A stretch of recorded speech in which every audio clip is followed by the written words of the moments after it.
এটা কোনো আন্দাবা নিয়েছো আরেকবারের মতন দাদা।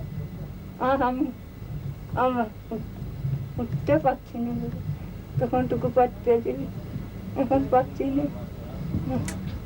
ওই সিলাই দিলে উঠে যাবো, আমি সিলাই দিলে উঠে যাবো এখানে।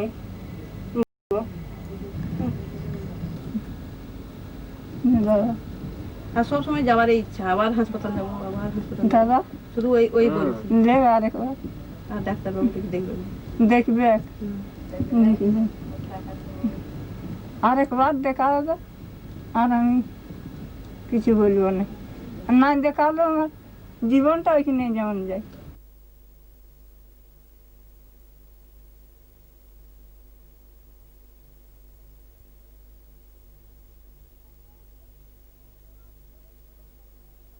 এমন মরেছে যে কোনো বয়স্ক লোক নেই, এই এদের মতো ছেলে মেয়ে মারা গেছে। টাকা পয়সা তো অনেক কিছু রোজগার করতে পারে, ওটা তো কাগজের থেকে চাপা হয়। মানুষটা কি তো তৈরি হয়, নিজের তো একটা ইয়ের থেকে তৈরি হচ্ছে, তবে ওইটা এটাকে তৈরি করে দাও, তারপরে ও কারখানা চালু করে। কারখানা এখানে চালু করতে দেবে।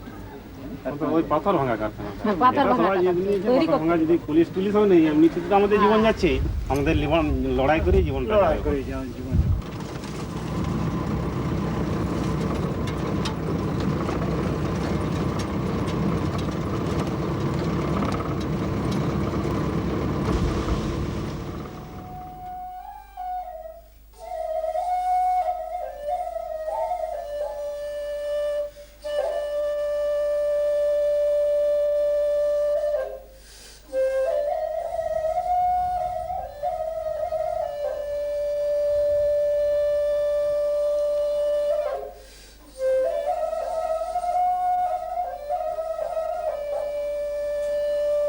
চিচুড়গেড়িয়া মেদিনীপুর জেলার ঝাড়গ্রাম শহর থেকে 7 কিলোমিটার দূরে অবস্থিত শাল মহুয়ার জঙ্গলে ঘেরা একটি হতদরিদ্র আদিবাসী গ্রাম। শহুরে সভ্যতার নাগালের বাইরে অনুন্নত নিস্তরঙ্গ এখানকার জীবনযাত্রা। এখানে নলকূপ নেই, পাকা রাস্তা নেই, বিদ্যুৎ নেই, এমনকি প্রাথমিক স্কুলও নেই। কিন্তু এই নেই রাজ্যেই 1986 সালে একটি পাথর ভাঙার কল স্থাপন হয়। গ্রামের 23টি পরিবারের প্রায় 40 জন এবং পার্শ্ববর্তী বরিয়া, কাজলা, পশরো প্রভৃতি আরও 5টি গ্রামের বেশ কিছু মানুষ এখানে কাজে যোগ দেয়।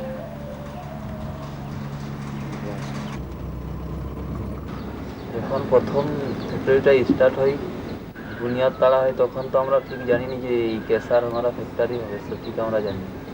তাই প্রথম বললো যে এটা এই গ্লাস ফ্যাক্টরি আর কি, এই কাঁচ তৈরির সরঞ্জাম আসলে কাঁচ তৈরি হবে।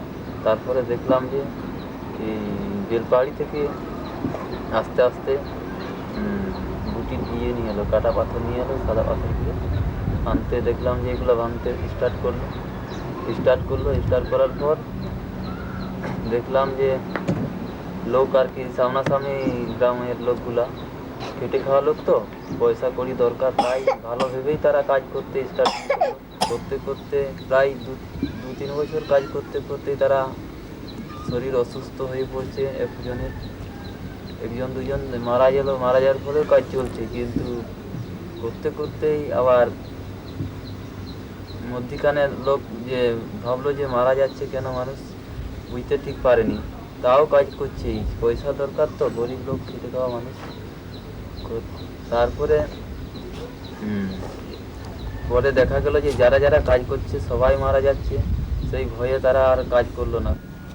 হ্যাঁ, ওইরকম করে তো এই যে মনে করেন আমার স্বামী প্রথম মারা গেছে, মেশিন ছিল তো প্রথম, তখন সবাই বলতো যে না ও পাতলা মানুষ, সেই জন্য ও মারা গেল, মানে পাতলা ছিল তো লোকটা, আর মেশিনে সবসময় থাকতো। ও আর তো বেশি নিকাশের চলে গেছে, ও আগে মারা গেলো, তারপরে 6 মাসের পরে তো সবাই মারা আরম্ভ হয়ে গেল। আগে তো কোনো ডাক্তারও ধরতে পারেনি যে এই অবস্থা করে হয়েছে। তারপরে যে যখন আমি সেই পোলট্রিগুলির দিকে নিয়ে গেলাম আমার সঙ্গে, সে দিকে ডাক্তার বলে কিসে কাজ করতো, আমি বললাম এইরকম পাথর গোড়া হতো, সে কাজ করতে মেশিন চালাতো আর কি। তখন বলে সেইটা সেই ধোঁয়াগুলো ঢুকিয়ে সে ভিতরে ফুসফুসিটা জাম হয়ে গেছে জালির মতন, সেইখানে জল যায়নি, সেই জন্য এত এত জল খায় আর শরীরটা শুকনা হয়ে যায়। তারপরে ওইখান থেকে এসে আমরা বললাম যে এই অবস্থা করে রোগটা আসছে। তখন তো আগে তো কেউ মানল নি। তারপরে যখন 6 মাসের পরে পরে সবার হয়ে যাচ্ছে, তখন সবাই আমাকে জিজ্ঞাসা করে কীরকম অবস্থা করে প্রথমে হয়েছিল, না বলে এইরকম অবস্থা করে। তখন সবাই ভয় হয়ে গেছে, বলে তাহলে তো সবারই হয়ে গেছে। তারপরে তো সবাই মরতে আরম্ভ করলো, এই তো শেষ, যারা যারা কাজ করেছিল কেউ নেই।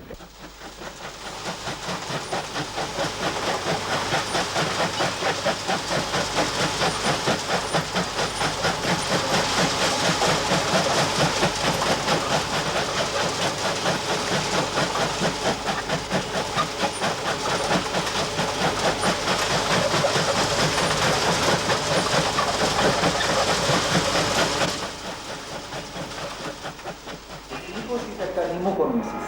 নিউমো কথাটার অর্থ হচ্ছে লাং। সিলিকোসিস বা নিউমোকনিসিস হচ্ছে আমরা বলি যে এটাকে ডাস্ট রিলেটেড ডিজিজ, মানে ডাস্ট বা ধূলিকণা দ্বারা বা বিভিন্ন রকম কণা দ্বারা এটা ফুসফুসে নিঃশ্বাসের মাধ্যমে ফুসফুসের মধ্যে প্রবেশ করে, এবং সেই ফুসফুসের মধ্যে যেসব আমরা বলি যে লাংসের অ্যালভিওলাই বা যেসব আছে, সেখানে এটা বহুদিন থাকতে থাকতে এবং বিভিন্ন রকম ফুসফুসের মধ্যে একটা ফাইব্রোসিস বা ফুসফুসকে শক্ত করে যাবে, একটা ফাইব্রোসিস জাতীয়, আমরা মেডিকেল টার্মে একটা ফাইব্রোসিস বলে থাকি, ফাইব্রোসিস হয়। সেই জন্য এটা সাধারণত এটা নিঃশ্বাসের সাথে এসব কণাগুলো শরীরে প্রবেশ করে থাকে, এবং যখন এটা শরীরে প্রবেশ করে বহুদিন থাকার ফলে ফুসফুসের বিভিন্ন অংশ নষ্ট হয়ে যায় বা ফাইব্রোসিস হয়, তখন আমরা যেটাকে বলি যেটা ফুসফুসের প্রধান কাজ গ্যাসীয় এক্সচেঞ্জ, মানে আমরা অক্সিজেন গ্রহণ করি এবং কার্বন ডাইঅক্সাইড ছেড়ে দিই। এই অক্সিজেন ব্লাড বা বিভিন্ন মাধ্যমে বিভিন্ন শরীরের বিভিন্ন জায়গায় পৌঁছে, এটা এই কাজ তখন ওই অংশ করতে পারে না, যেহেতু এটা ফাইব্রোসিস হয়ে যায়। সিলিকোসিসকে বলা হয় আমাদের অকুপেশনাল ডিজিজের বা পেশাগত রোগের মধ্যে প্রাচীনতম রোগ বলা যেতে পারে। প্রাচীনতম আমরা সাধারণত বলে থাকি যে অ্যানশিয়েন্ট অকুপেশনাল ডিজিজ।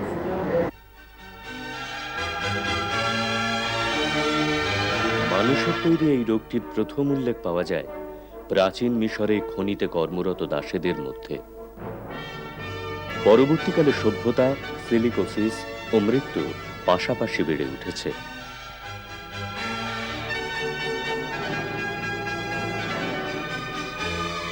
অনুমান করা হয় প্রাচীন ভারতে মহাবলীপুরম, খাজুরাহ, কোনারকের মন্দির নির্মাণকারী শিল্পী ও শ্রমিকেরা এই ভয়ঙ্কর রোগের শিকার হয়েছিল। শিল্প বিপ্লব পরবর্তী ইউরোপে এবং সারা পৃথিবীতে শ্রমিকদের মধ্যে এই রোগ ব্যাপক হারে বৃদ্ধি পায়। চিচুরগেড়িয়া সহ 6টি গ্রামের মানুষ এই মারণ রোগের সাম্প্রতিকতম উত্তরাধিকারী।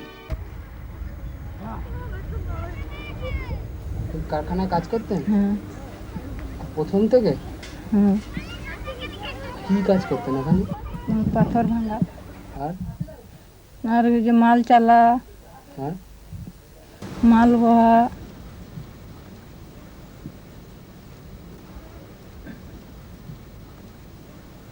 2 বছর, 2-3 বছর এরকম। কত টাকা আপনাকে দিনে দিত? রোজ 12 টাকা করে রোজ।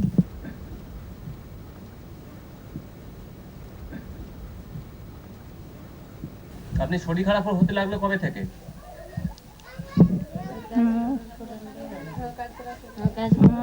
কাজ করেন ছাড়া হয়েছিল না হয়েছিল তখন টুকটাক লাগিয়েছে আর কি। হ্যাঁ, অসুবিধা। যখন কারখানা খোলা ছিল তখন কিছু নেই।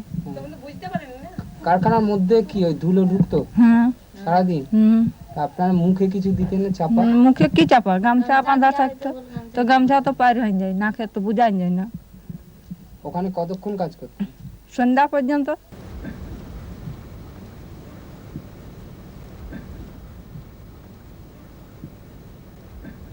আপনার কয় ছেলে মেয়ে আপনার?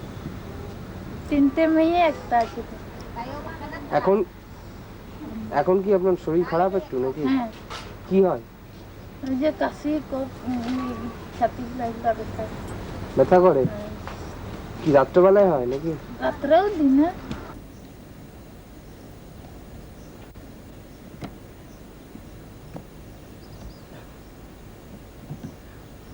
তো আপনি কোন গ্রামের? বড়িয়া গ্রাম। বড়িয়া। আচ্ছা, আপনাদের গ্রামের লোকজন এই ফ্যাক্টরিতে কাজ করতো? হ্যাঁ করে মরে গেছে। যারা করতো সবাই মরে গেছে? আমাদের এখানে দুটো মেয়ে ছেলে করতো, তো একজন মরেছে আর একজন ওই মরার মতো নিয়ে আসলে। এখন মরার মতো? মরার মতো। আচ্ছা আর আমরাও করেছি কাজ, তো আমরা এই ভিতরে কাজ করতে আমরা খালি লোডিং করতে। আচ্ছা, গাড়ি লোডিং করতে। যারা লোডিং করতো তাদের কিছু হয়নি? না, ওদের কিছু হয়নি। এটা আমরা করছি। আপনার কোনো যদি ভবিষ্যৎ হতে পারে তো বলা মুশকিল এখন। লোডিং যখন হতো মেশিন বন্ধ থাকতো? আমরা বন্ধ করে দিলাম। আচ্ছা, ধুলো থাকতো না? না, মেশিন বন্ধ হলে ধুলাটা বন্ধ হইতো। তা আপনার এখন কোনো অসুস্থতা ডাক্তার তো আমরা দেখাইছি। হ্যাঁ, ডাক্তারকে আমরা দেখাইছি। দেখিয়েছে? বুকের ছবি টবি নিয়েছে? হ্যাঁ, আছে, আমার বাড়িতে আছে। তো ডাক্তার কি বলেছে? কোনো ওই নেই? ডাক্তার বলছে তো টিভি।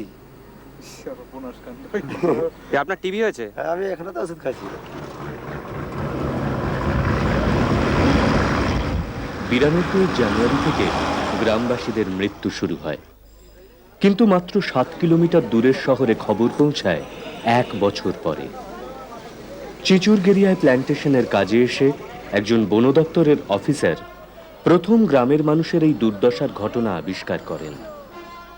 তিনি দ্রুত ঝাড়গ্রামে এই খবর পৌঁছে দিলে শহরে আলোড়ন সৃষ্টি হয়।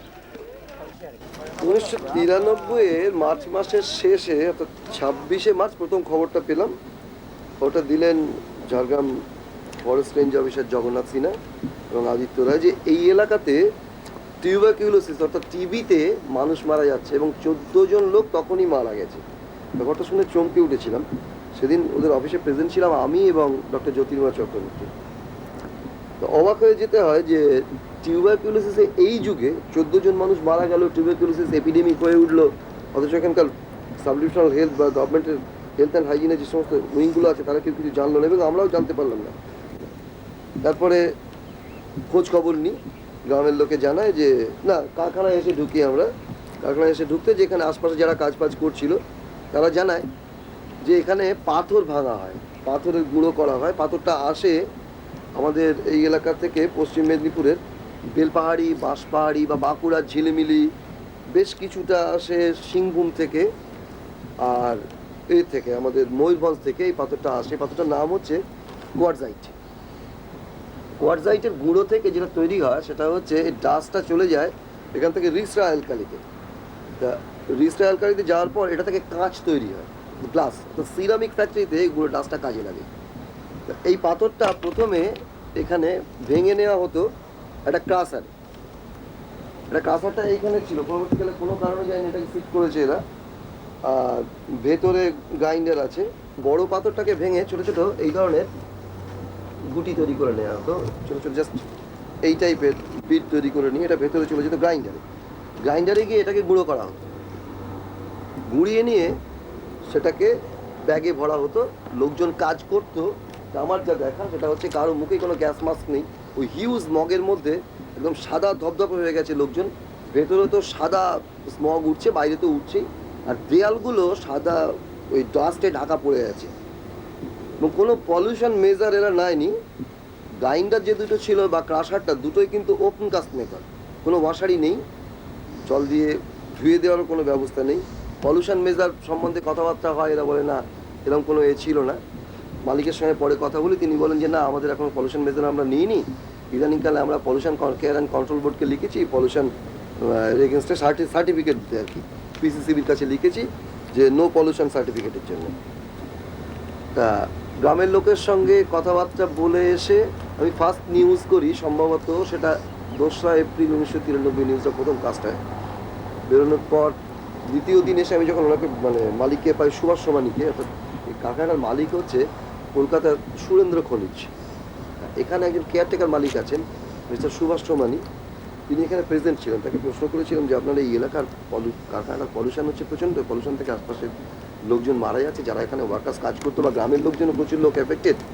আমাদের ডক্টরসরা এসেছেন, তারা দেখেছেন। আপনি এ সম্বন্ধে আপনার মতামত কি?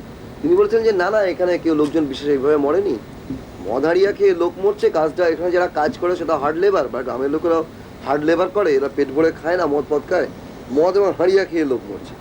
শুনুন, আদিবাসী হলো কি আদিবাসী হলো, এইখানের আদিবাসীগুলাই কি মদ খাচ্ছে আর দুনিয়ার আদিবাসী কেউ মদ খায়নি? আরো তো আদিবাসীরা মদ খাচ্ছে, তারা মরছে না কেন? যে এইখানে কটা লোকে যারা ফ্যাক্টরি কাজ করছে ওই লোকগুলাই মরলো। আরো তো এই গ্রামে আদিবাসী আছে মদ খায়, সবাই জানে আদিবাসীরা মদ খায়। অঞ্চলে হচ্ছে একটি ওই কেসার কারখানা, ওখানে আছে একটি আদিবাসী পাড়া বা আমাদের এই মাহাতো পাড়া। মদ হাঁড়া কি দাদা আমরা দুগাঁয়ের লোকেই খাই না আরো গ্রামের লোকে খাই? তারা মরে নেই, আমরাই কি মদ হাঁড়া খাই মরি? এরপর আবার মালিককে আমরা মিট করি। মালিক আমাদেরকে জানায় যে আমি 35 টাকা রোজ দিচ্ছি। তো মালিক অ্যাডমিট করে যেখানে যারা কাজ করছে তারা সবাই কিন্তু ক্যাজুয়াল লেবার, তাদের জন্যে ওই ইএসআই ট্রিটমেন্ট ব্যবস্থা বা প্রভিডেন্ট ফান্ড বা ইত্যাদি যে সমস্ত কোম্পানি রুলসে যে সমস্ত আইনকানুন আছে কোনো কিছু মেনটেন করা হয়নি। তিনি বলেন আমি 35 টাকা রোজ দিচ্ছি। আবার গ্রামের লোককে যখন জিজ্ঞেস করি তারা জানায় যে আমরা 12 টাকা থেকে প্রথমে রোজ শুরু হয়েছিল, কয়েক বছর বাদে আমাদের ডিমান্ড যখন একটু ডিমান্ড করা তখন রোজটা দাঁড়িয়েছিল 15 টাকা। 15 টাকা তা ওয়ার্কিং বেসিসে, মহিলাদের একরকম ডেলি ওয়েজেস, পুরুষদের একরকম ডেলি ওয়েজেস, এইভাবে দিত। এরপর ডিটেল ইনভেস্টিগেশন করে এপ্রিল মাসের মাঝামাঝি থেকে 5 কিস্তিতে খবরটা প্রকাশ পায় দৈনিক প্রতিবেদনে। আচ্ছা, আরেকটা ব্যাপার আমরা খোঁজ নিতে গিয়ে জেনেছি যে সরকার ঘোষিত যে ন্যূনতম মজুরি, এটা মালিক কোনোদিনই ওখানে দেয়নি। 12 টাকা, 14 টাকা, 16 টাকা এরকম একটা মজুরি দিত, 1 নম্বর। 2 নম্বর হচ্ছে ওখানে 8 ঘন্টার বেশি খাটানো হতো, 10 ঘন্টা 12 ঘন্টা খাটানো হতো। অর্থাৎ একটা সকাল থেকে সন্ধ্যা এরকম একটা হিসাব করতো, যে 8 ঘন্টার যে নির্দিষ্ট হিসেব এরকম একটা কিছু ছিল। তো এই ব্যাপারটা আপনারা কি জানতেন? এই ব্যাপারটা ওই যেহেতু ওই গ্রাম পঞ্চায়েত পরিচালনার দায়িত্বে ঝাড়খণ্ড ছিল এবং ওখানে ঝাড়খণ্ড একটা ইউনিয়ন করেছিল, ঝাড়খণ্ড মজদুর ইউনিয়ন। যেহেতু ঝাড়খণ্ড মজদুর ইউনিয়ন ছিল, আমরা সিআইটি আমরা ওখানে ছোট্ট ইউনিট, ওখানে গিয়ে আমরা কোনোরকম ইন্টারভেনশন তেমন করিনি, যেহেতু একটা আন্দোলন হচ্ছে। সেই কারণেই আমরা ওই সময় সিআইটি হিসেবে আমাদের বক্তব্য বা আমাদের দাবি শ্রমিকের পক্ষে থাকলেও আমরা ঠিক সরাসরি ওই জায়গাটা হস্তক্ষেপ করতে পারি, যেহেতু ঝাড়খণ্ডের মজদুর ইউনিয়ন নেতৃত্বে ছিল এবং ওদের পঞ্চায়েত হতে।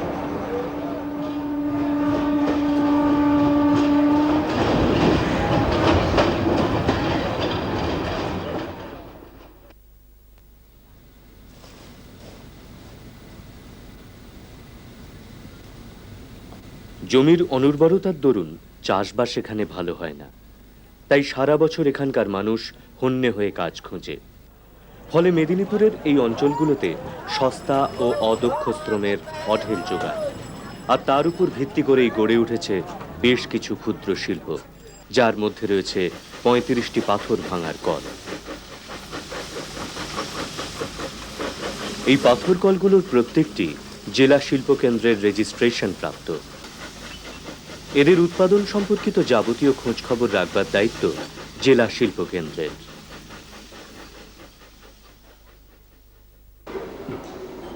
আচ্ছা, ওই সময় আপনাদের তরফ থেকে কোনো মানে পলিউশন সংক্রান্ত কোনো খোঁজ খবর নেওয়া? না, দেখুন এখানে 1986-এ যখন এটা রেজিস্ট্রেশন দিয়েছি আমরা ইউনিটটাকে, সেই সময় প্র্যাকটিক্যালি পলিউশনের ব্যাপারে যে লিস্ট ছিল আমাদের কাছে, অর্থাৎ কোন কোন আইটেমের উপরে মানে পারমিশন নিতে হবে বা সেই সমস্ত জিনিসগুলো তার মানে কিছু লিস্ট করা আছে। সেই লিস্টের মধ্যে এই কোয়ার্টজ পাউডার, যেটা মানে এই সুরেন্দ্র খনিজের ব্যাপারে যেটা আপনি জিজ্ঞেস করছেন, এই কোয়ার্টজ পাউডারটা সেই লিস্টের মধ্যে ছিল না। ন্যাচারালি পলিউশনের ক্লিয়ারেন্স নেওয়ার কোনো রেজিস্ট্রেশনের সময় দরকার হয়নি। টু টেল ইউ ফ্র্যাঙ্কলি, এই পলিউশনের ব্যাপারটা আরও বেশি করে নজরে আমাদের সকলের এসছে ভোপাল ট্র্যাজেডির পরে। তারপরে অবশ্য অনেক কিছু আইটেমের মধ্যেই এখন পলিউশনের ব্যাপারটা নেওয়ার জন্য গভর্নমেন্ট চিন্তা ভাবনা করছে। ভোপাল দুর্ঘটনার পর দূষণের সর্বগ্রাসী আক্রমণকে প্রতিহত করবার জন্য বেশ কিছু আইন কানুন প্রণয়ন করা হয়েছে, কিন্তু এত কিছুর পরও এই রাজ্যের 7টি জেলায় 200-রও বেশি পাথর ভাঙার কল দূষণ নিয়ন্ত্রণ পর্ষদের নো অবজেকশন সার্টিফিকেট ছাড়াই বছরের পর বছর ধরে বেআইনিভাবে চলছে। এই কলগুলোতে এক অমানুষিক পরিবেশে কর্মরত হাজার হাজার শ্রমিক প্রতিদিন তিলে তিলে মৃত্যুর দিকে এগিয়ে চলেছে।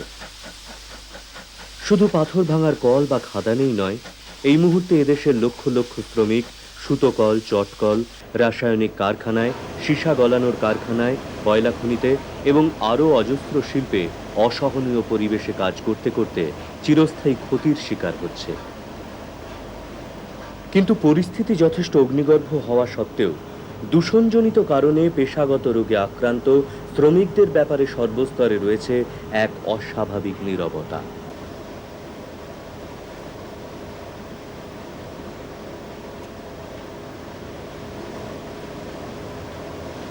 শিল্প দূষণের হাত থেকে শ্রমিক ও পরিবেশকে রক্ষা করবার জন্য কেন্দ্র, রাজ্য ও জেলা স্তরে গঠিত হয়েছিল দূষণ নিয়ন্ত্রণ পর্ষদ।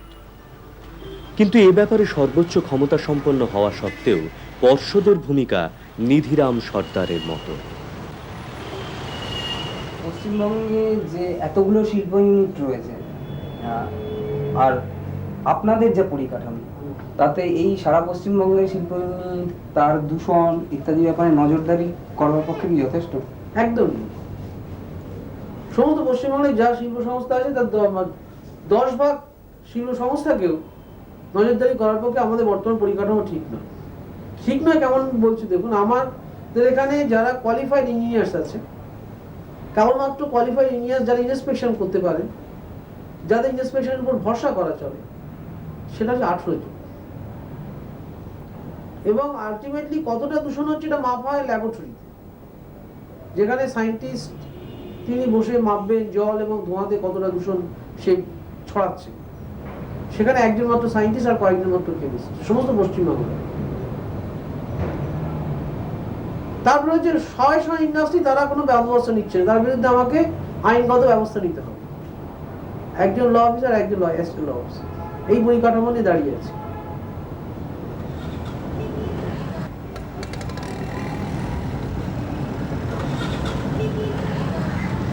এই পরিস্থিতিতে দূষণ নিয়ন্ত্রণের বিষয়টা সম্পূর্ণই মালিকের সদিচ্ছার উপর নির্ভরশীল। মালিক কি জানতো যে ওই কারখানা থেকে দুর্ঘটনা ঘটতে পারে? সেই শব্দটা আমি ঠিক ওইভাবে ব্যাখ্যা করতে না পারলেও আমি বলছি যে তারা নিশ্চয়ই সচেতন। কারণ একটা শিক্ষিত লোক যিনি করতে যাচ্ছেন তিনি অশিক্ষিত নন। ইন্ডাস্ট্রির যারা মালিক তারা তো নিশ্চয়ই অশিক্ষিত নন। তার মধ্যে বিভিন্ন প্রফেশনের লোকজন নিয়েই তিনি একটা ইন্ডাস্ট্রি করতে যাবেন, ইঞ্জিনিয়ার, অন্যান্য প্রফেশনাল লোকজন নিয়েই যাবেন। তারা জিনিসটা জানতেন না, এটা হতে পারে। অতএব তারা যা করেছেন জেনে শুনেই করেছেন। এটা খালি চুচুরগাড়িয়া না, চুচুরগাড়িয়া থেকে আরম্ভ করে মাল্টিন্যাশনাল সবাই যখন সামাজিক কর্তব্যের ব্যাপারে এই সমস্ত আইনগুলো আছে, প্রত্যেকে তখন বলেন আমরা ওটা জানতাম না কিংবা ভুলে গেছি। সবাই বলেন, এটা চুচুরগাড়িয়া বলেন, মাল্টিন্যাশনাল কারখানা কোটি কোটি টাকা মুনাফা করছে, তারাও বলুন, তারাও আছে তো লিস্ট আমাদের সুপ্রিম কোর্টে নির্দেশ দ্বারা বন্ধ হতে চলেছে, বন্ধ হয়েছে। তারাও বলে আইনটা নাকি জানতাম না, কিন্তু আমাদের কাছে ঠিক করছিল না। কিন্তু আর বাকি তাদের প্রাপ্যের সমস্ত আইন জানে, কিন্তু সামাজিক কর্তব্যের জন্য যে আইনটা সেটাই নাকি তারা জানেন। তারা ইএসআই জমা দিতে ভুলে যান, প্রভিডেন্ট ফান্ড জমা দিতে ভুলে যান, তারা ভুলে যান পরিবেশ সংক্রান্ত আইনটাকে প্রয়োগ করতে, ভুলে যান শ্রমিকদের মিনিমাম ওয়েজেসের ব্যাপারটা। কারণ এইগুলো সবটাই সামাজিক আইন, সেটাই তারা ভুলে যান, বাকি সব আইন তারা জানে।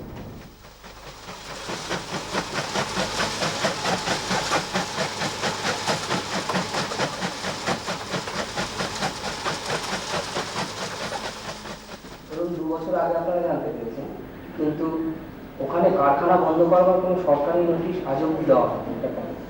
এটা কারণ একটা রয়েছে যে এরকম ধরনের যে ইউনিটস, যেগুলোকে আমরা স্মল স্কেল ইন্ডাস্ট্রিয়াল ইউনিটস বলি, এরকম ধরনের, এটা আমাদের যে পলিউশন কন্ট্রোল আইন যে আছে ওর মধ্যে এগুলো ইনভেস্টেড নয়। তো এই জন্য সরাসরি কোনো নোটিশটা দেওয়া গেল না। আচ্ছা, অন্যান্য আইনগুলো বলে কি ইতিপূর্বে এই ঘটনা ঘটবার পরবর্তী সময়ে কি কারখানাটাকে বন্ধ করে দেওয়া যেত? নিশ্চয়ই এবং সবথেকে বড় কথা যে এই দূষণ নিয়ন্ত্রণের এই সমস্ত আইন আসার আগে সিআরপিসি 130G একটা অত্যন্ত শক্তিশালী আইন আছে, এবং সেটা অত্যন্ত শক্তিশালী আইন এই কারণেই বলছি, তাতে এসডিও কিংবা ডিএম তারা যদি মনে করেন কোনো কারখানা এবং এমন কোনো ধরনের ব্যবসায়িক সংগঠন সংস্থা এমন কিছু করছেন যেটা মানুষের পক্ষে ক্ষতিকারক, তারা সেটা বন্ধ করে দিতে হবে। সুতরাং আইনের কোনো অভাব নেই। সিআরপিসিতে আইন আছে, আইপিসিতে কারখানা বন্ধের আইন নেই। কিছু করলে কোনো জায়গায় যদি স্বাস্থ্য খারাপ হয় কিংবা যদি সেখান থেকে জীবাণু ছড়ানোর কোনো সম্ভাবনা থেকে থাকে, হেলথ হ্যাজার্ডস তৈরি করা হয়, সঙ্গে সঙ্গে আইপিসি সেকশন আছে, সেই সেকশনে কেস একটা হয়, কেস করা যেতে পারে। আমি আগেও বলেছি, এখনো বলছি, আমাদের আইনের কোনো অভাব নেই।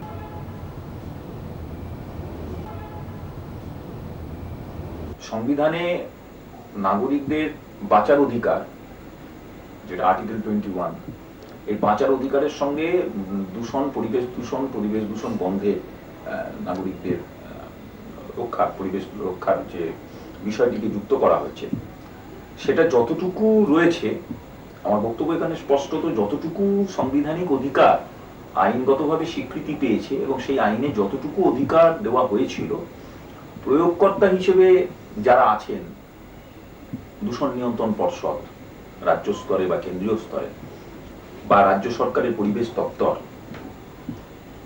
তারা তার বিন্দুমাত্র ব্যবহার করেন না। অর্থাৎ শুদ্ধ ধরে যদি টানতে হয়, বহুদূর পর্যন্ত টানতে হয়। সেখানকার লেবার ডিপার্টমেন্ট কি করেছিল? সেখানকার যারা শ্রম দপ্তর তারা কি করেছিল? তারা কি কারখানার শ্রমিক যারা কাজ করছে তাদের খাতা রেজিস্ট্রি করিয়েছিল? তারা যে দেখেছিল এটা মিনিমাম ওয়েজ পাচ্ছে কিনা? আমরা পর্ষদ কি দেখেছিলাম কারখানাগুলো চলছে? তো ঠিকই তো, পর্ষদ বহুদিন আছে, আমরা পারিনি, স্বীকার করতে অসুবিধা কোথায়? আমরা তো এটা আগে থেকে জানতাম না, কেউ জানতো না। ওখানে যারা কাজ করতো সেটাও বোধ হয় যে এরকম আমরা এটা এয়ার পলিউশনের মধ্যে পড়ে যাচ্ছি, এরকম আমাদের লং টার্ম ক্ষতি হবে, সেটা তাদেরও জানা ছিল না। আমরা এখন সবাই এই ব্যাপারে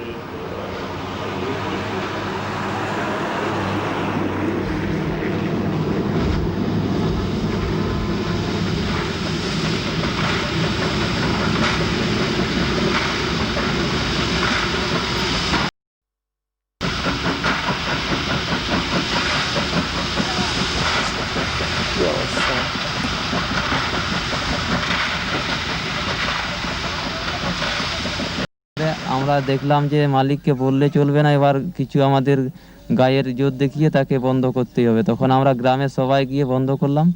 বন্ধ করতে এসে পুলিশ নিয়ে এলো, পুলিশ নিয়ে আসতে ধমকি দিল, ধমকি দেওয়ার পরে আবার স্টার্ট করলো।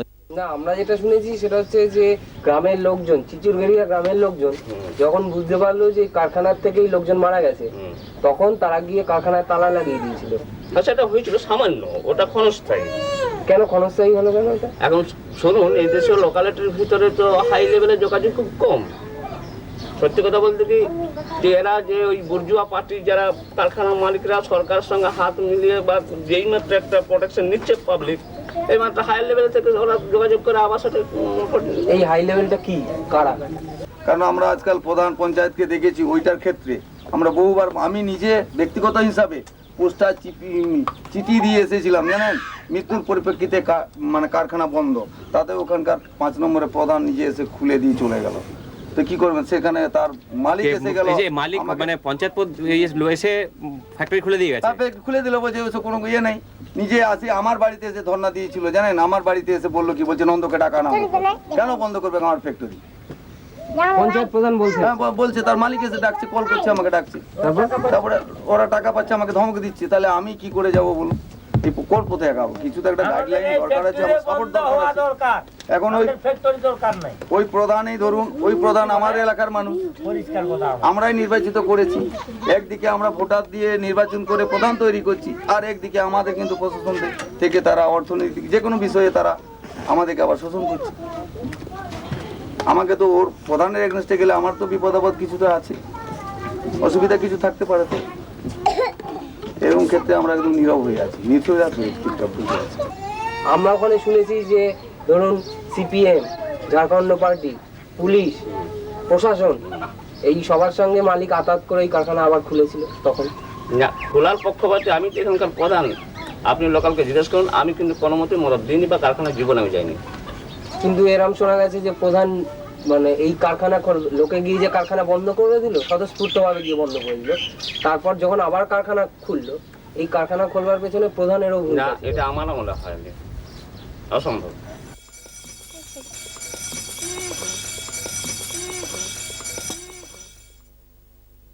আচ্ছা, বাইরের লোক কাজ করতে আসতো এখানে, এখানে যখন কাজ করবে না ঠিক করলে, হ্যাঁ, তখন বাইরের মুর্শিদাবাদ থেকে উনি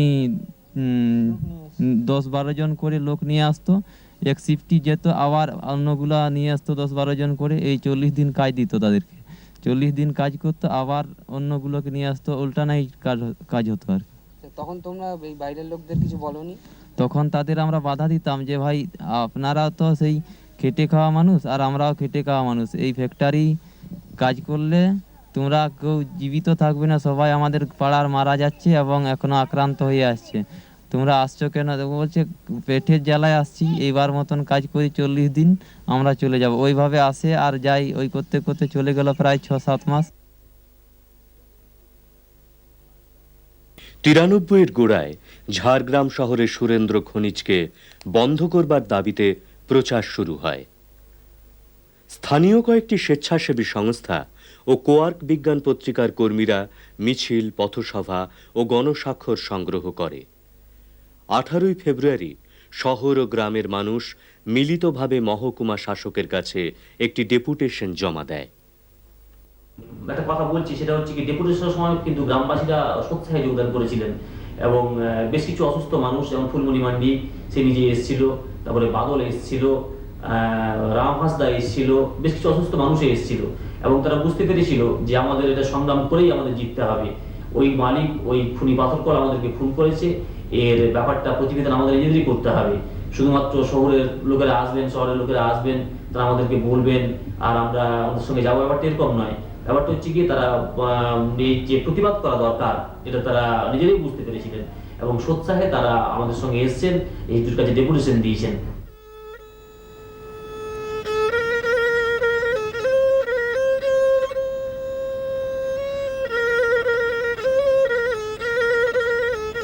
ডেপুটেশন দেওয়ার পরে এসডিও ব্যাপারটা নিয়ে চিন্তা ভাবনা করেন এবং তারপরে এখানে মালিক পক্ষের যিনি লোক রয়েছেন আর কি, তাকে উনি ডেকে পাঠান, ডেকে পাঠিয়ে বলেন যে ইমিডিয়েটলি আপনারা কনসার্নটাকে বন্ধ করে দিন।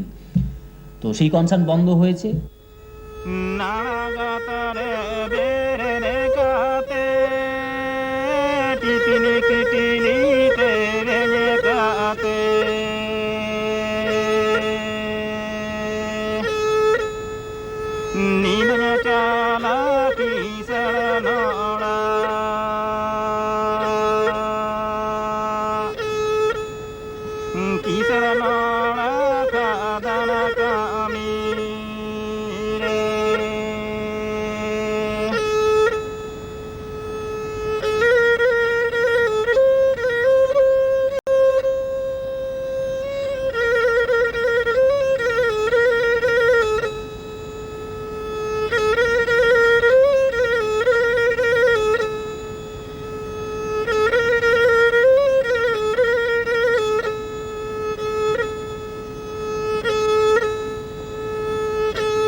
আসলে একটু প্রধান ভাবটা আছে, কাজকর্ম করতে পারছে না।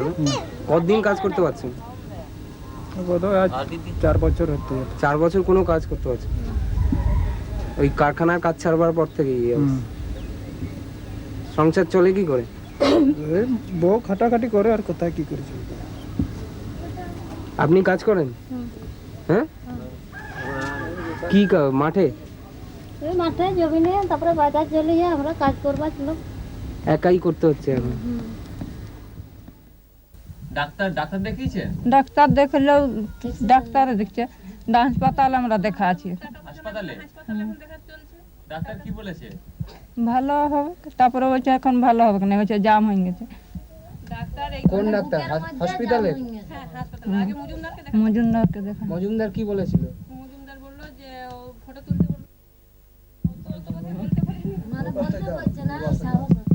বলুন না। বলছে ফটো করতে হবে। ফটো করতে হবে? তারপর তারপর আর কি, তখন ফটো করা হলো, তখন বলছে এই যে এরকম হয়েছে যে টিভির লক্ষণ। টিভি? তারপর হসপিটালে গেলেন? হ্যাঁ। হসপিটালে কি ভর্তি ছিলেন? না না, দেখিয়েছেন? হসপিটালেও টিভি বলেছে? হ্যাঁ, ওই মজুমদারে বললো যে হসপিটালে যাই দেখাও, তোমরা তো এত টাকা পয়সা খরচা করে ডাক্তারের ঠিনে ওষুধ কিনতে পারবে না, অনেক টাকা লাগবে, তো কোথায় পাবে টাকা? তখন বলছি তাহলে হসপিটালে দেখাতে হোক, ডাক্তারের ঠিনে ওষুধ নিতে হোক। এই হইলো, তখন ওইখানকেই যাওয়া হলো, রিক্সায় করে নিয়ে গেল। এখন হাঁটাচলা করতে পারেন? না, অল্প এই কিনলে সামান্য বাড়ি পায়খানা করতে যায়, আর ওই তো ঘরে চান করা হয়। এই তো কদিন লাঠি ধরে চলছে, আর বাইরে গেলে হাই ফাই কথা বলতে পারি নাই। কি বয়স তাহলে আমরা যে জন্ম করলাম, বাড়াইলাম ছোট থেকে, তা মানুষকে মানুষ করতে গেলে কি অবস্থাটা কি?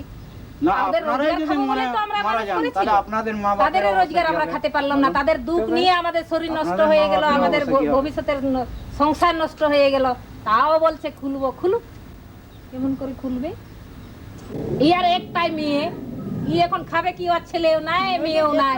এক মেয়ে মারা গেল, আর ওই যে একটা লাতি, ও খাবে কি করে? ওর খরচাটা দিবে কো? ইয়া কোম্পানি না, ও মালিক দিচ্ছে না, দেখছে ই কি করে খাবে এখন? মাসে মাসে এসে দেখে যাচ্ছি কি মাসি কেমন আছে বলে, কেউ দেখে যাচ্ছ? 10টা থাকলে 5টা থাকলে তাও যে একটা চলে গেল, আবার একটাই খাতে দিবে না। দেখ, ই যদি অসুস্থ হয়ে পড়ে থাকে, কেউ জিজ্ঞাসা করবে না যে এক গ্লাস জল খাবে কি খাবে না, কেউ জিজ্ঞাসা করবে। এতটুকু ছেলেটাতে ওর মাটা মরে গেছে।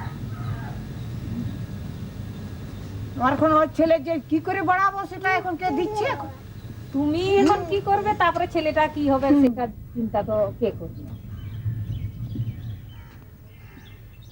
মহকুমা শাসকের মৌখিক নির্দেশে কারখানা বন্ধ হবার পর গ্রামবাসীদের মাথা তুলে দাঁড়াবার জন্য রোগটিকে সরকারিভাবে সিলিকোসিস হিসাবে চিহ্নিত করবার প্রয়োজন ছিল। 1993 এপ্রিল মাসে জেলা শাসকের নির্দেশে চিফ মেডিকেল অফিসার অফ হেলথের নেতৃত্বে একটি মেডিকেল টিম অসুস্থদের পর্যবেক্ষণ করে একটি রিপোর্ট দেয়, কিন্তু আজও সে রিপোর্ট দিনের আলো দেখেনি। আর এই 2 বছর ধরে সরকারি স্তরে ঝাড়গ্রাম হাসপাতালের পক্ষ থেকে রোগটিকে সিলিকোসিসের বদলে টিবি বলে চালানো হচ্ছে।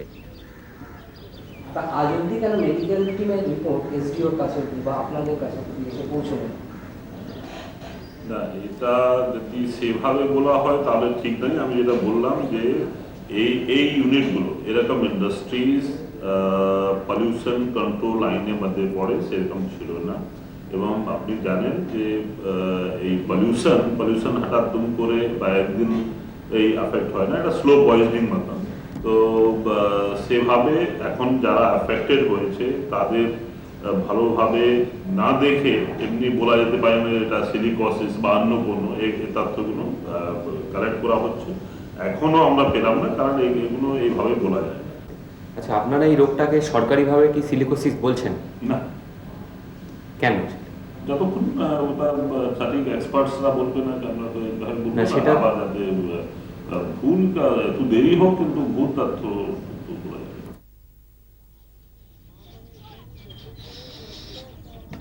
আমার বৌমা, আমার মেয়ে দুজন কাজ করতেছিল, দুজনেই মারা গেছে।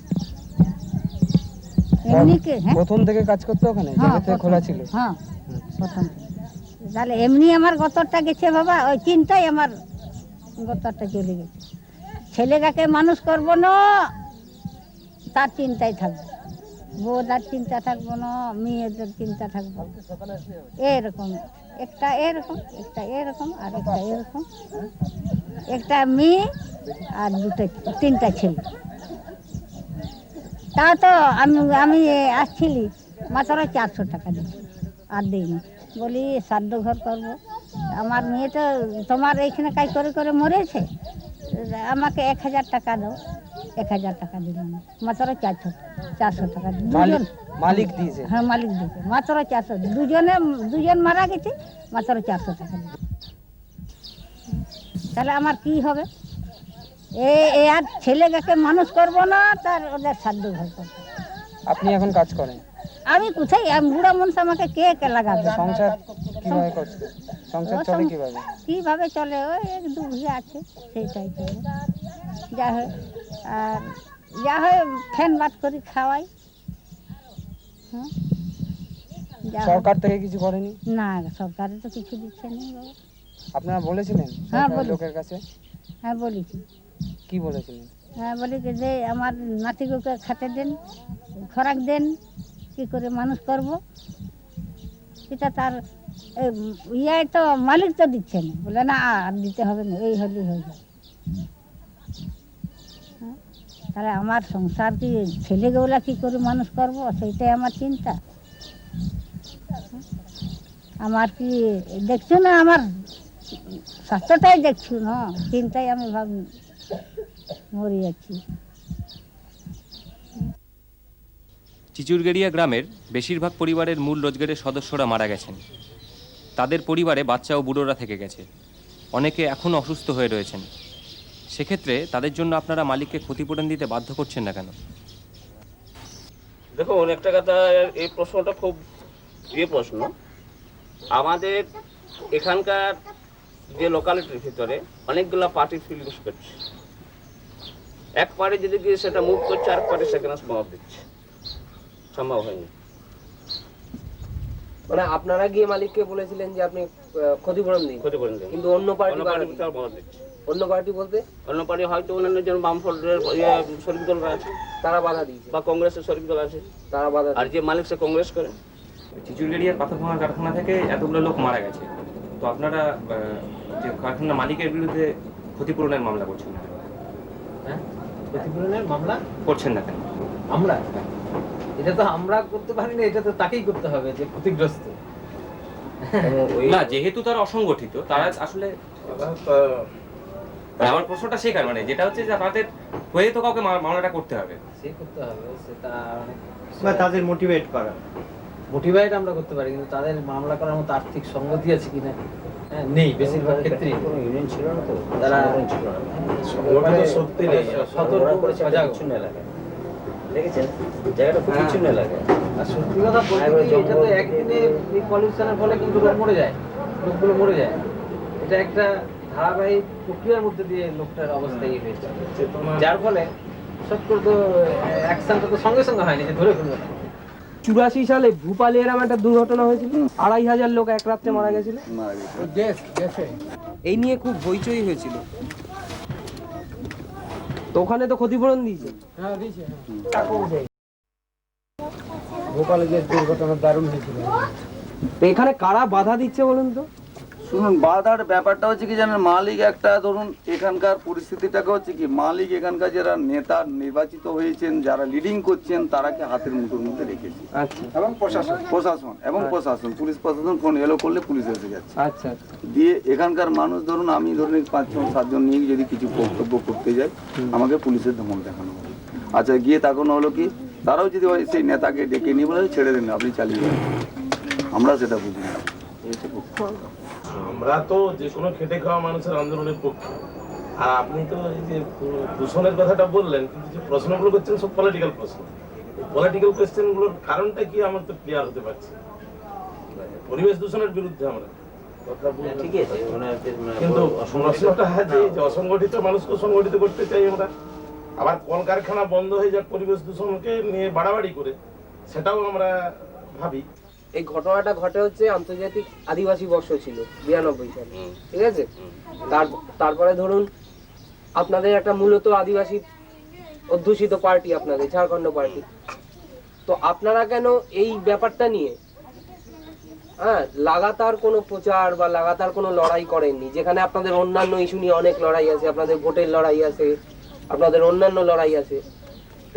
এখন সেটা শুনুন, সেটা আমাদের নেতৃবৃন্দের সঙ্গে জিনিসটা আলোচনা হয়, আলোচনা হওয়ার পর ওরা বলে এইখান থেকে আন্দোলন না করে এটা রাইটার্সে পুট আপ করা দরকার, এভাবে কথা হয়েছিল। আমি অবশ্যই অপেক্ষায় আছি।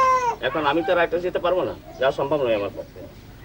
যারা আমাদের ধরুন রাজ্য সম্পাদক আছে, জেলা সম্পাদক আছে, বা আমাদের এমএলএ সাহেব আছেন ঝাড়খণ্ডের, ওনারা এইটাই বললেন যে আমরা রাইটার্স বিল্ডিংয়ে মোটামুটি এটা পুট আপ করবো এবং নিয়ে আমরা পর্যালোচনা করবো। এমএলএ কে ঝাড়খণ্ড? নরেন হাসদা। নরেন হাসদা। নরেন হাসদা আজ অব্দি কোনোদিন এই বিষয়টা বিধানসভায় তুলেছে? আমি বলতে পারছি না, তোলেননি। আমরা জানি আজ অব্দি রাজ্য বিধানসভায় কোনোদিন এই বিষয়টা ওঠেনি। আমরা দেখি শুধু এসডিও স্টেপ নিয়েছেন, ফ্যাক্টরিটাকে বন্ধ করে দিয়েছেন এই পর্যন্ত, কিন্তু ফার্দার যেখানে কম্পেনসেশনের ব্যাপার এসছে আর কি চিন্তা ভাবনা, সেটা কিন্তু কোনোভাবেই করা হয়নি। বা লোকগুলোর কাছে কিছু ত্রাণ পৌঁছে দেওয়া বা লোকগুলোর জন্য কম্পেনসেশনের চিন্তা ভাবনা করা, মালিক পক্ষকে বাধ্য করে কম্পেনসেশন দেওয়ার জন্য, এরকম কোনো উদ্যোগ আমরা দেখতে পাইনি। আর স্থানীয় যারা রয়েছে ট্রেড ইউনিয়ন, যেমন মানে বিভিন্ন রকম পলিটিক্যাল পার্টির যে ট্রেড ইউনিয়নগুলো রয়েছে, তাদেরকে আমরা ইনফর্ম করেছি কনসার্ন সেন্টারের তরফ থেকে, যেমনি ঝাড়গ্রামের টিকুপকণ্ঠে 10 কিলোমিটার দূরে একটা এত বড় হ্যাজার ঘটে গেছে, এতগুলো শ্রমিক মারা গেল, এবং সেই শ্রমিকরা কোন পলিটিক্যাল পার্টির অন্তর্ভুক্ত সেটা আমাদের জানার কোনো দরকার নেই, তারা ওভারঅল শ্রমিক, তারা মারা গেছে। আপনারা ট্রেড ইউনিয়ন রয়েছেন এখানে, আইএনটিইউসি রয়েছে, সিটু রয়েছে, বা আপনার ধরুন ঝাড়খণ্ড পার্টির যে ট্রেড ইউনিয়ন রয়েছে, প্রত্যেকে আমরা ইনফর্ম করেছি ব্যাপারটা, কিন্তু তারা কেউই কোনো উদ্যোগ নেননি, ওই লোকগুলোর পাশে গিয়ে তারা দাঁড়াননি।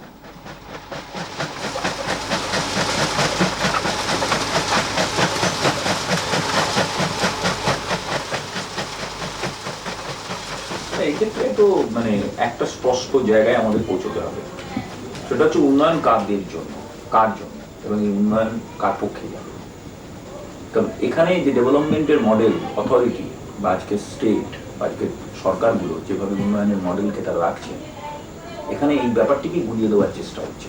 কারণ তারা একটা মডেলকে নিয়ে যাচ্ছে 10%, 5% মানুষের দিকে ডেভেলপমেন্টের তাদের মডেলটা, এবং সেই ডেভেলপমেন্টে 5-10% মানুষের দিকে তাকিয়ে তারা এই উন্নয়নের নিরিখটা ঠিক করেছেন।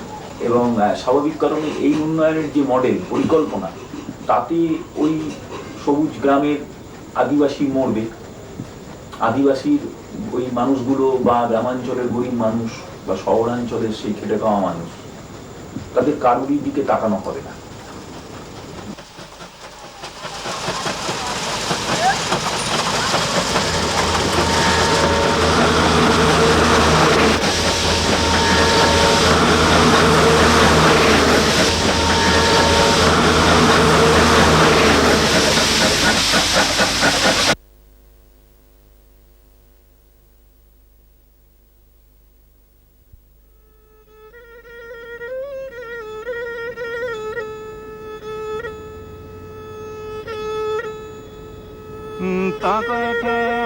मेरा गने हो नाम दयना जमत अमा नाम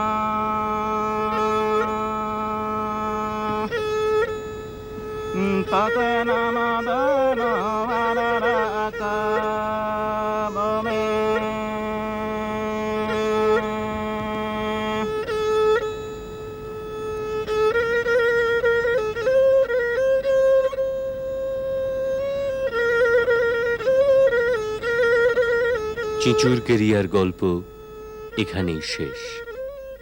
94-এর জুলাই মাসে যখন এই ছবির কাজ শুরু হয়, তখন পড়েছিল শুধু ধ্বংসাবশেষ, কয়েকটি গ্রাম ও কিছু মানুষের। এদেরই একজন ছিল শকুন্তলা। যা মা বাপের যা আছে তাই গুছাচ্ছে, এখন কি করছে? যদি ভালো হয় বলে তাও মা বাপের মন। মা বাবা কি বলছে?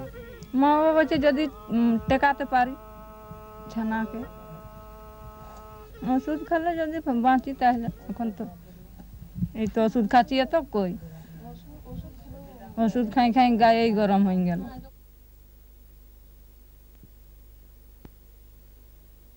যা কষ্ট পাচ্ছে সে তো ও নিজেই নিঃশ্বাস নিতে পারছে না। ধরো এই অবস্থায় পড়ে আছে, ধরুন কেউ যদি একটু জল তুলে দিত বা কেউ যদি একটু সামনে জল দিচ্ছে তাহলে খাচ্ছে, তাছাড়া তো আর খেতে পারছে না কিছু। সবসময় সে পড়ে, তার জীবনে এখন কতদিন আবার এইভাবে ভুগবে বা মরবে, সেটা আমাকে বলে বিষ তুলে দাও। আমি কি বিষ তুলে দিতে পারি দাদা বলুন তো?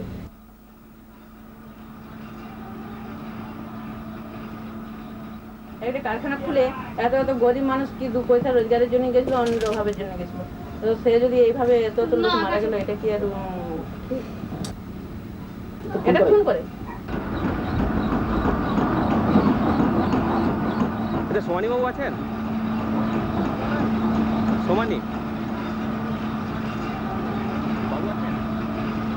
সুভাষ সোমানিকে সারা শহর জুড়ে খোঁজা হয়েছিল ক্যামেরার সামনে অভিযুক্ত করবার জন্য, কিন্তু এত কিছুর পরেও যে ব্যক্তি খোদ ঝাড়গ্রামের বুকে সমান ক্ষতিকর আরেকটি পাথর ভাঙার কল চালিয়ে যেতে পারে, তাকে ছোঁয়া ছিল সাধ্যাতীত।